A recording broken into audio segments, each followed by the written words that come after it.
Let's give it up, a big welcome for Gary Shapiro. Thanks, Gary. Thank you. All right. Thank you very much. Thank you. It's great to be here. It is, I listened to the last two speakers, and I'm humbled to follow them. Very meaningful work, both in the social good area, but also what a great startup. I never knew about Huddle, and I wished I had that when I played sports. That's probably why I did not succeed, because it was not around in sports. So just a little bit of background. We are a nonprofit trade association. We do represent about over 2,000 different technology companies in the US, everyone you would expect, from Sony to Apple, from Best Buy to whoever. But the 80% of our members are smaller companies. We even have a startup division, and we're really focused on the startup category. It's one of the reasons I'm here. And indeed, the reason we exist is because of innovation. And innovation is something you keep hearing about, and it's important. It's important for a number of reasons. It's important because I think if you just take who we are as a nation, we are a nation of innovators. It is part of our culture. It is because we came from people who came here for a better life. It's because we're the most diverse country in the world, with the possible exception of Israel. We have more first-generation immigrants. We have more different races and religions and cultures and all sorts of different things. And you know, it is a problem sometimes when we debate and discuss social issues because we don't agree with each other. We're not all the same religion. We don't have the same background. But it is a benefit in terms of being innovative. I spent a good amount of time in China. I've been there twice in the last few months. We just announced that we're having an event there in Shanghai in May focused on innovation. But China is a place that wants to be innovative. They want to shift from being manufacturers to being an innovative country. And the way they're going to do that, though, is they have measurable objectives. And you've heard a lot today by the prior speakers about metrics. I am also of that persuasion. I believe metrics are important, and so do the Chinese. The Chinese want 2.4 patents per 10,000 people in their population. Now, what that's part of their 10-year plan. What that's resulted in is a whole bunch of patents, variations on a theme which aren't really very good or strong. But what they've recognized is that the United States has something they don't, and that is innovative culture and people. So their strategy, which I think is a fairly good one, is to send Chinese students to the United States at increasingly younger ages. There are today, as I speak, 220,000 Chinese students in the United States studying. It's actually one of our great secret exports. They come to our universities, increasingly even down to the elementary school level. They go to private schools, et cetera, because they want that secret ingredient that we have. And as a matter of fact, in my own home, I have a 6-year-old and 2-year-old. We've gone through a series of Chinese au pairs and nannies because my wife absolutely insists that our kids speak Mandarin. And it was a few months ago, we had a garage sale because we were moving, we live in Michigan. And my son wanted to have a lemonade stand, my 6-year-old. And our Chinese nanny was so interested in what that was, and she asked if she could participate. And she was thrilled to sit outside on a hot summer day selling lemonade with my 6-year-old son and taking money in and seeing how we do that. That's just who we are. It's our culture. We also benefit here from a First Amendment that allows us to come up with new things, because we always talk about new things. But you know, when you have something new, it's affecting something old. And there's a lot of people who cling to their old things. I mean, if you want to talk about one of the world's biggest problems today that we're spending a lot of time on, it's ISIS. ISIS is people who cling to the old way of subjugating women and keeping them covered and not allowing them to be educated and doing all sorts of, frankly, in my view and in today's world, really, really horrible, mean things. And that's, I mean, ISIS, in a sense, is so evil and so bad, it's like the alien from outer space that unites the rest of the world. But they are clinging to really, really old ways. In fact, I'd say they're trying to go back about 1,000 years to their vision of the way things were, where you could basically restrict what people learn and take out half the population, not only by sex, but also kill people that just disagree with their religion. I was in Israel a few weeks ago, and I am personally impressed that Israel has a very similar culture to the US in terms of innovation. It's diverse, it's questioning, it's always trying to do things better, it's an immigrant culture. I also, and I took the time, actually, I was invited to speak with Shimon Peres, the former head of Israel, and talk about innovation. And we talked about why are Israel and the U.S. innovative? And I actually hosted a panel a few months ago in Israel also on that question with the heads of Intel and Google and Yahoo and a couple of entrepreneurs from Israel. And the answers came out were really interesting about why that country is innovative. And it had to do with culture. It had to do with a seriousness when you're surrounded by people who want you dead. Taking business risks is not such a bad thing. Israel and the US are the only two cultures in the world, with the possible exception of Canada, where you could start a new business, you could fail, and it is not a black mark against you. It's actually a badge of honor and success and education. And that's a really, really good thing that we share and we should keep talking about and recognizing. And I've had this discussion with the vice chair of the EU as well. They have that, one shot and you're out in the rest of the world. That's it. You have one chance to succeed, or try at least. But we talked about other things as well in Israel that makes a difference. It's a very serious academic thing. If you're serving, and this is what really impressed me in the last trip, everyone serves in the military if you're a Jewish. If you're a Christian, you have an option. And if you're Muslim, I don't know what the rules are, but I imagine you have some hurdles to go over. But 2 years for women, 3 years for men to serve in the military. You get a maturity by the time you're 22 that's unbelievable. The young people I met who are starting businesses in Tel Aviv are incredible because they've served in the military, they've managed things, they've dealt with a life and death crisis, and they've done some great things already. So they're starting businesses. It's just not a big deal for them to start a business. Also got out of it that, and the joke at the end of the panel, one guy said who started the company he sold to AOL for over $100 million, the instant messaging, was, he said, what Jews share in common is different is Jewish mothers. Actually, that led to a discussion with a whole bunch of people whether you even have to be Jewish to be a Jewish mother. There was an Indian fellow from Microsoft in my discussion a few weeks ago who said that his mother's a Jewish mother. And there was mothers, and then they started about whether fathers could be Jewish mothers, and it got beyond me. And we had this discussion with the former president of Israel, and he actually said something which I'm still mulling over, honestly, but I'll share with you for the first time publicly. And he said something, he says, the gift of the Jewish people to the rest of the world is that we're not satisfied with the status quo. We always want to change things. And to me, that's also a certain amount of American culture gift as well, to the extent it is true in one religion, and I'm not sure if it is. While I was in Israel, I had a chance actually to go to the occupied territory, which Israelis are forbidden from doing. And courtesy of the U.S. Embassy, I actually was met by a U.S. Embassy official. I took a Christian cab driver. I went there. And I met with the Palestinian IT organization, Information Technology. And they're doing some amazing things there. And they have an interesting case. And of course, they're like most technology people. They're just not political. They don't care about Republicans or Democrats. They just want to do things and make things happen and create businesses and make the world better. And I think that's something, it's a message that I think is an important one that we're getting from the technology community around the world because there's so many great things that are happening. So one of the messages I have is that we have an innovative culture and we should celebrate it and recognize it and keep making sure it happens. We have recognized that at my association, the leaders of the companies, the large and small companies, have gotten together and they say, we believe in this so important, and here's why. The United States is our country. We think it's a great country. We think it's struggling right now in some ways. One of the ways is physical. We just have made promises to young people that we will not be able to keep. We've promised us all sorts of benefits with student loans, with Social Security, Medicare, It's just impossible. Mathematically, it is a certainty we will not keep those promises. What are we doing about it? We think our association thinks we should do something about it.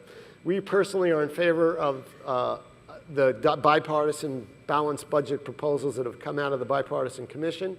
That is something we believe, because when you have such an imbalance in spending and revenue, you could reduce spending or you could raise revenue. Those are two choices. You could do both of them. We advocate you do both. We're actually probably the only association in Washington that advocates for higher taxes. But we believe that we are facing such a major crisis with our deficit, because when it hits 20 trillion, and if you hit 5% of 20 trillion, 5% interest rate, which is normal rate, that's $1 trillion a year that just goes to paying that interest. And that eliminates all discretionary spending and a lot of non-discretionary spending. So those are the two things. Those are boring subjects, taxes and cutting spending. And I can't do much about them, even with our 2,000 companies that are in basic agreement on these very sound principles. But what we can do something about is there's a third thing we can do, and that is growth. And growth is what innovation causes. economic growth and activity. So that is why we are laser-like focused on how is it, what we can do to make our country even more innovative, and not just accept the fact that we were innovative and coast, which I think there's a little bit of that going on. It's certainly going on in our immigration policy. We used to be the hub for the best and the brightest. Now Canada's taking ads out near San Francisco airport saying, immigration problems come to us. So basically, and if you look at our graduate programs for STEM, science, engineering, math, technology, most of the graduate students in those programs were from outside the United States. And we give them master's degrees, PhDs. We spend $6 billion a year from the National Science Foundation for these programs. And we train them in the latest, coolest stuff, and then we kick them out of the country. It's absolute insanity. There's a bipartisan effort to change it. President Obama says he wants it changed, but he has tied it into overall immigration reform. And as Steve Jobs told him over 4 years ago, that will kill it. And so far from his, Steve Jobs has been totally right. And that's all laid out in Walter Isaacson's book about Steve Jobs. How many of you have read that book about Steve Jobs? There's a few of you. It's a great book. So that is one part of what we're advocating. Another part of what we're advocating is that we have a problem with innovation being squelched. Is it a lot of our best innovators, a lot of our startups, and even our mid-sized companies are spending a lot of time and money and losing funding because they're being hit by patent troll letters. How many of you have gotten a patent troll letter or had any experience in patent trolls? Not a lot, just I see about 10 hands. Okay, well, we had legislation supported by President Obama, went through the House of Representatives, bipartisan, killed in the Senate by Senate Majority Leader Harry Reid, even though it would have passed the Senate. Why? Trial lawyers are more important in our US Senate than are people who create jobs and invent things.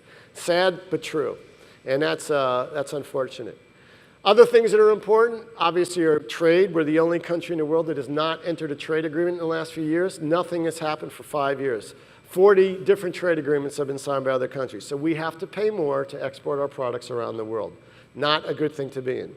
But what I want to talk about a little bit is putting aside Washington, which is a really boring subject, why innovation is important, and the other pushback to innovation. The pushback to innovation is the status quo. It is doing the same thing over and over again, basically, and protecting yourselves. And it gets into government protecting existing stakeholders. Let's take what's happening here in this city. Two great companies, Uber and Lyft. How many of you used Uber or Lyft? Oh, I'd say over half of you. Good. So then you've experienced Uber and Lyft, you know, the way it's worked for 50 or 60 years, whoever knows how long. Taxi cabs, they're regulated, they're protected. It's a monopoly, and the service is really just not that good. Along comes someone with a better idea. Actually going us, almost in my view, back to our founding vision of we should do things people to people without getting a government involved. We're going to get people share rides, essentially, with each other. One person has a car, they should be able to provide a service. They could get ranked. The customer gets ranked. That wasn't how we invented 200 years ago, but it's certainly something which makes sense today, and it's been phenomenally successful. I don't need to tell you. But cities and counties and states and countries are starting to define themselves by how they respond to Uber and Lyft. Uber and Lyft are wanted by people. And it's a phenomenally democratic system where people and drivers are evaluated. There's very little risk involved other than all the ordinary risks of driving a car. And it's something which is really great. But people are defining, governors are defining themselves. In Virginia, where our offices are, we had a governor that ran, Democrat, on the basis that he would be the innovative governor. I actually supported him. But yet when it came time for, they tried to shut down Uber and Lyft several months ago through the Department of Motor Vehicles. And our group contacted them, and we generated thousands of people to contact. Within 1 week, they had reversed that decision. And I'm happy to say Uber and Lyft are totally legal in Virginia. And just yesterday in D.C., which D.C. distinguished itself as the first place to attack them, they went after and they actually tried to arrest an Uber driver.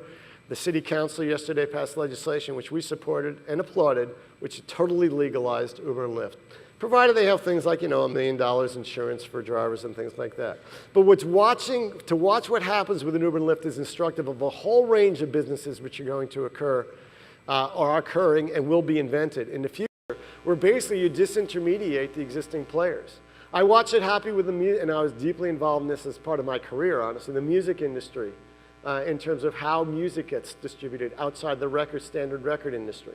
I watched it with the motion picture industry, how all of a sudden the motion picture industry lost control of how their content was distributed. They wanted to go from theaters to cable to eventually to television. And all of a sudden this thing came along called the VCR and the digital video recorder.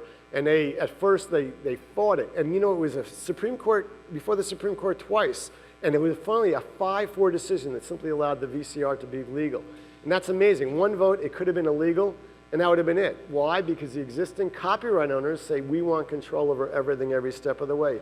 New business models came in. We're seeing it how we, with Airbnb. How many of you used Airbnb? Show of hands. Oh, a lot of you. Great. Airbnb is terrific. My brother has a home that I know the only way he could pay his mortgage is because he has people living with him all the time in Hawaii. And that's a great thing. But it's basically allowed people to live. What happened in New York, the Attorney General said, wait a second, this isn't good. I want the name of everyone who's using Airbnb, who's living in their places that you're not paying hotel taxes, you're not following the regulations, you don't have all the things you must be to be a hotel, which is what you are. Now that is getting worked out, I think, I'm not sure, but there are efforts all around the country, if not the world. And Airbnb is a phenomenon.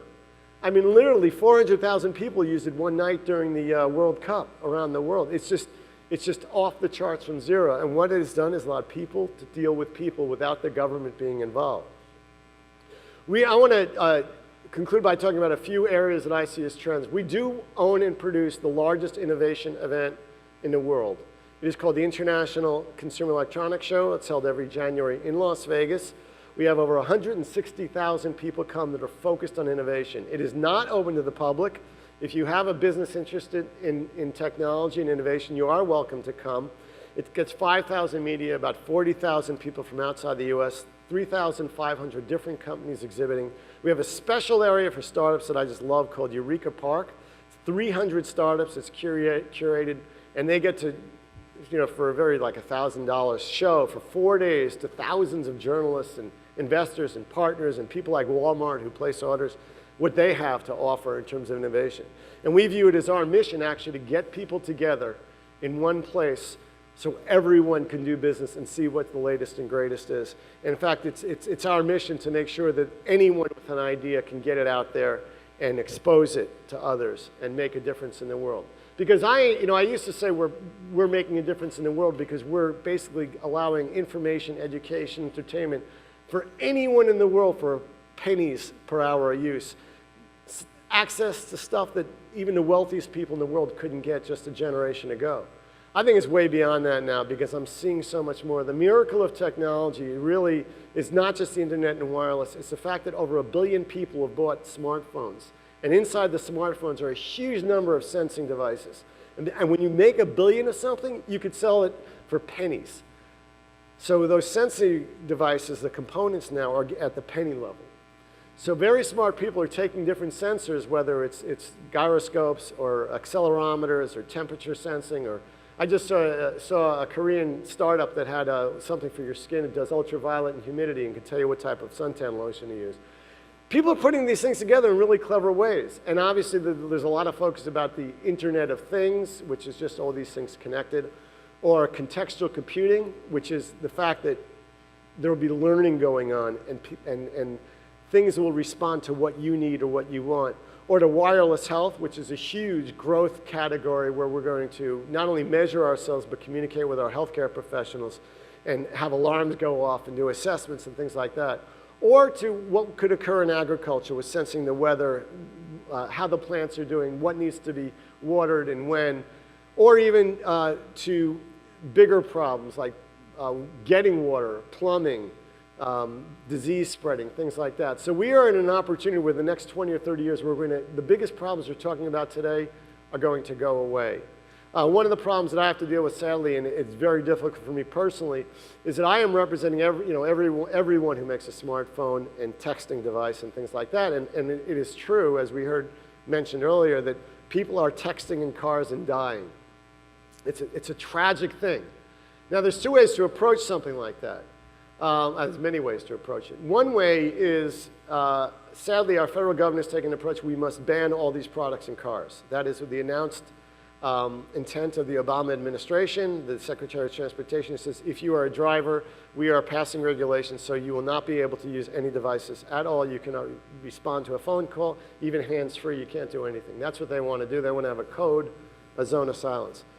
That is being pushed in a little bit by the car manufacturers who've come up with, just don't want people to bring products in cars, sadly, because they want it all built into the car, and they're so used to being regulated, they're happy with it. But there's another way, which I think is a much better way, and that is, first of all, which is already going on, educate the public. Obviously, there's a phenomenal amount of viral advertising going on about car accidents and how long it takes and things like that, and we've been part of many campaigns in that. But the truth is, when you're in a car and you're a distracted driver, it could be from your kid screaming, your coffee you're drinking, something you don't like, something you see on the side. I mean, even in actually Europe, they discovered if they just make the sides wider, they cut down the sides of roads, having no trees, they actually cut down the number of car accidents. Well, and then there's drunken driving and falling asleep while you're driving. There's technologies being created which solve all those problems. First of all, there's devices which focus on your eyes if they're not paying attention. There's things which actually could sense your body motion in your seat. There is already sold, some cars, models actually have active, lets you know if you're leaving the lanes, and some has active collision avoidance. They could see two cars ahead of you, and they will stop the car if you're about to hit another car. The long-term solution is apparent to everyone. It is driverless cars. Driverless cars are coming.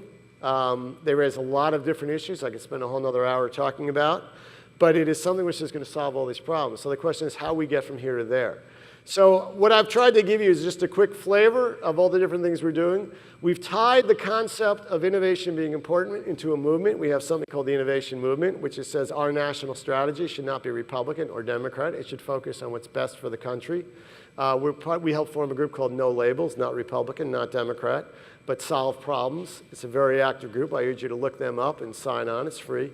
We have something called the Innovation Movement, which says our national strategy should be innovation. It should be we need spectrum, we need to get rid of patent trolls, we need the best and the brightest here, and that should be our national strategy, and that will help grow our economy, it'll help reduce our deficit, et cetera.